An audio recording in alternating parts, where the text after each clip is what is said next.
Well, good morning. 555 is overtaking 666. The title for today's talk is What If All Bloodline Families would support humanity's evolution? It is highly encouraging for me to be learning about the dragon family in China and how different that is from what we have been told. Namely, that the ruling elite are hell-bent on destruction if they cannot get their way in achieving a new world order with the total domination of humanity. In a report sent to me today by Peter of the Loving Energies blog, 133 G77 nations vow to destroy America's New World Order, and I do provide the link to that. It is reported that 133 nations on the planet have had enough of the New World Order's rigged global financial system based in New York and London. They signed an agreement earlier this month to replace the West's New World Order with a fair, honest, and legitimate world order that lets everyone participate and benefit. This is some of what I've been learning from the ambassador as he updates me daily on what is going on behind the scenes. It makes me wonder how the transition from the old to the new paradigm would flow if all the so-called royal bloodlines would get on board with the Red Dragon Council of Elders. Indeed, things seem to be speeding up. And the amount of time that I am spending with the ambassador and that he is spending with me has also increased to where I'm probably spending 3 to 4 hours a day, and sometimes maybe even a little more than that, being educated on things that are happening. Now, one of the things that the Dragon family does not do is they do not say, this is what we're going to do. They do not give promises of what is coming, but they do indicate that they are working very hard behind the scenes to level the playing field and to bring order out of the chaos of the New World Order scheme of the West, as indicated in the blurb, centered in London and New York, but I will also say the Vatican is part of that mix, a very important part, and of course Washington, D.C. But the financial system is rigged out of London and New York primarily, and it's with the International Monetary Fund and the World Bank, and all of these things have rigged a system that produces inequality, massive inequality, massive injustice, and a massive situation where the world is falling apart and coming apart at the seams with all sorts of pollution and challenges being created around the world. And they are being created. These are not natural disasters and stuff like that. Even some of the weather is manipulated by HAARP and Pine Bluff and other places on Earth where they have technologies that mess around with the ionosphere and mess around with the frequencies that encircle the planet, and of course the spraying of the chemtrails in our skies with the heavy metals and all of the other toxins and poisons that they put in our air, not to mention what they're doing to the food and to the water and to the land itself. I mean, there's a whole lot of insanity that's been going on for a long time, and we in the West have been insulated from a lot of that because of a media that is controlled and volunteers to be under the thumb of these very sociopathic individuals that run the world system as we've known it. Again, the G7 and the G8 nations and stuff like that. But Russia is standing up to them, and 133 nations are standing up right now in this month, June 2014, to stop this insanity, to stop this psychopathic endeavor to dominate the world and to take control of all of our resources and everywhere on the planet and all of the wars that are being fought They want to send troops now again after Obama pulled the troops from Iraq. He now wants to send more troops back, start putting more troops back in there to fight this ISIS thing that's going on. And it's fomented by Israel and the United States. Israel also should be included in that mix because Israel is a terrorist nation. It's the greatest terrorist nation, along with the United States, on the planet. And we need to understand this. Now, that's not saying that all Americans are bad. That's not saying that all Jews are bad. I'm not saying that at all, and don't misunderstand what I am saying.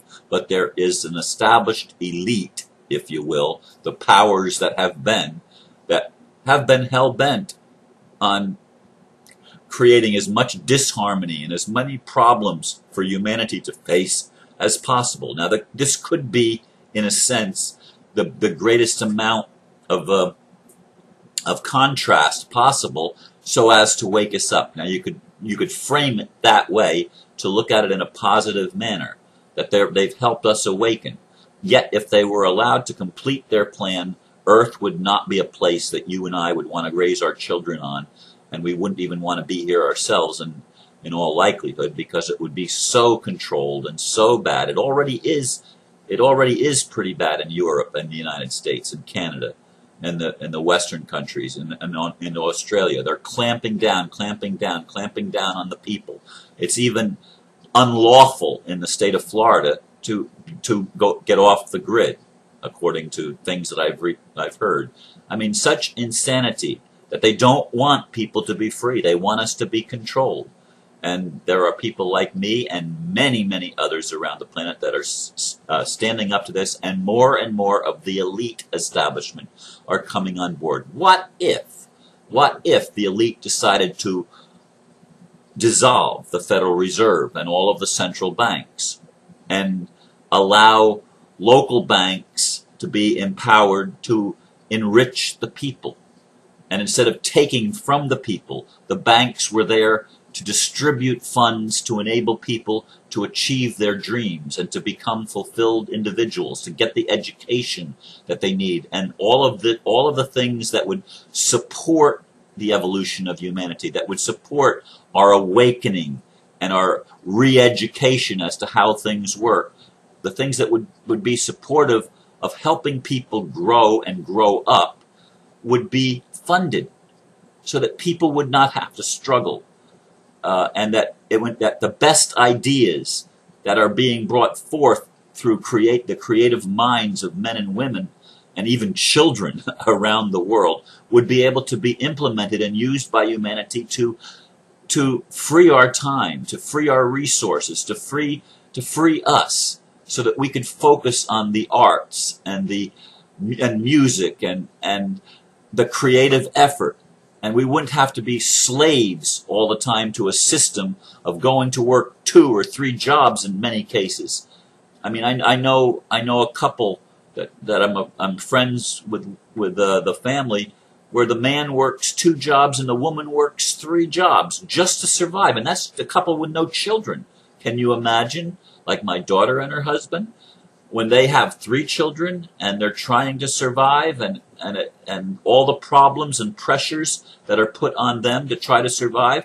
And what happens when you have all this pressure put on people to try to survive, and they can think they can never get ahead? Well, they end up with all sorts of problems that wouldn't even happen if there wasn't all this artificial stress placed upon us for all of these bills that we owe to keep the system running. Debt, as I said in yesterday's video, is not real. It doesn't exist. But most of the things that we do in our society aren't necessary for the well-being of humanity and to make life worthwhile. They're not necessary at all. We're chasing trinkets.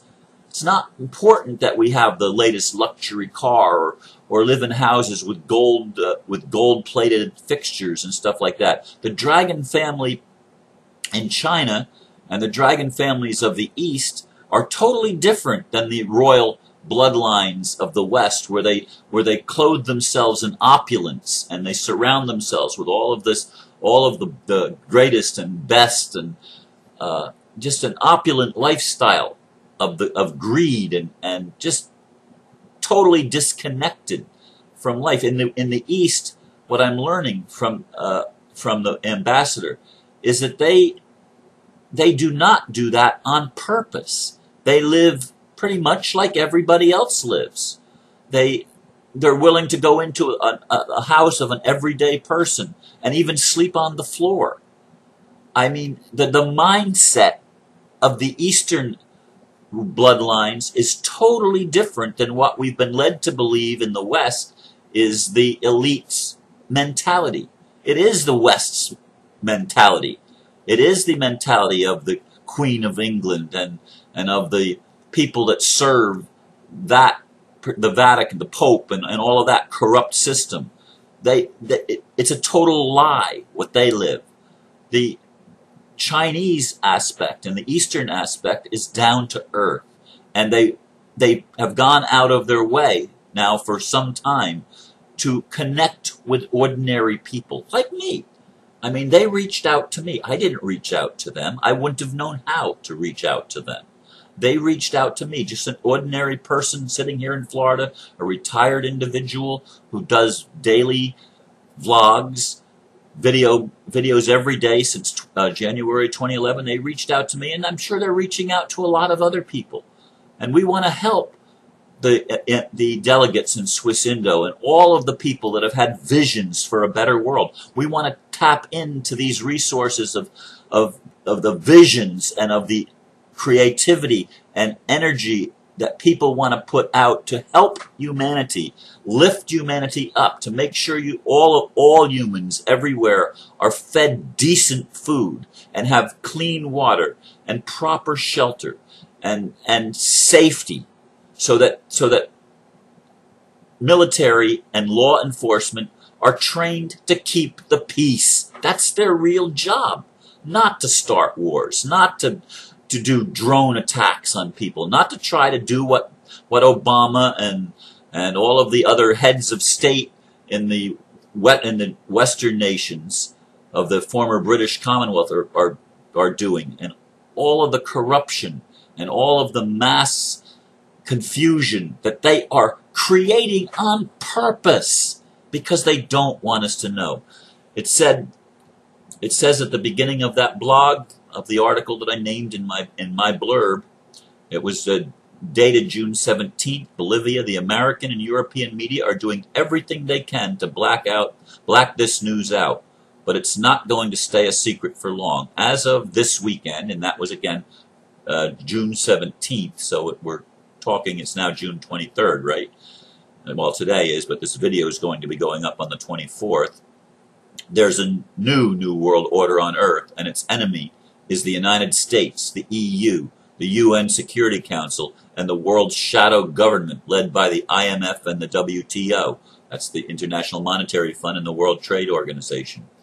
This new alliance of poor countries wouldn't be much of a threat, except it includes 2/3 of the world's nations, including China and India. And let me say, it also includes Russia. Putin is standing up to the cabal. Don't believe, if you're in the West, don't believe the Western stories about Putin being the bad guy. He's the good guy. Don't believe all the nonsense. Now, is anybody perfect? No, nobody's perfect. But it's heartening to see that people around the world, and including people in power, are standing up to the insanity of the psychopaths.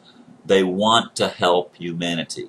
They want to help create a system that works. They want to begin funding the things that are worthwhile so that every human being on earth can wake up and grow up and become the best we can be, so that our lives are fulfilled instead of constant challenge and constant stress, that we can actually have time to spend loving each other and spend time nurturing ourselves and one another, and be encouraging each other instead of always competing, to cooperate with each other to find what will work best for the greatest amount of people and how we can do it in the shortest amount of time to create a system, a world that works for everyone. That's the vision of so many people on the planet, including in the countries that have been the most controlled, like the United States, which talks about its freedom, but there's less and less freedom here, less and less freedom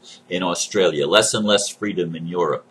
No wonder the ambassador said that Europe and North America, basically Canada and the United States, are the most unsafe places for people with positive vision, because the people in control are still diehards in brainwashing the police, and brainwashing the military, and brainwashing the news media, and brainwashing the people through the media that it's not safe here as it is in China. China is a much safer place to be. Now, we in the West don't want to believe that, but they're cleaning up the criminal element in China. They're taking out the people that have been put in there by the cabal and by the Western establishment. They're taking them out, and this is going on all over the world. So I want to encourage you today to keep your heart and your mind open, and say prayers for those people that are in the front lines, that are doing the work of transforming the world from an insane system to one that will be much improved. Will it be perfect? No, it's not going to be perfect overnight. We will make it perfect as we evolve. We will make it better and better and better. But it has to start somewhere, and support the people that are in the front lines, as I said, with your prayers, with your positive thoughts, with your positive envisioning of a world that works for all the people, where diseases, where healing methods and methods of treating diseases in a positive way so that people actually get better are released to the people, so that many of the technologies that have been withheld are released to the people, so that we can get off the grid and out of the system, out of the matrix, and we can become unplugged from the matrix and become plugged in with each other, interconnected in a loving humanity. That's been my vision, and I see it happening. And folks, I want to encourage you again. Keep your mind open, and your eyes open, and your heart open, and yourself open for expansion, because expansion is here. The evolution of human consciousness is underway, and it's a beautiful thing to witness. Thank you for listening. Namaste.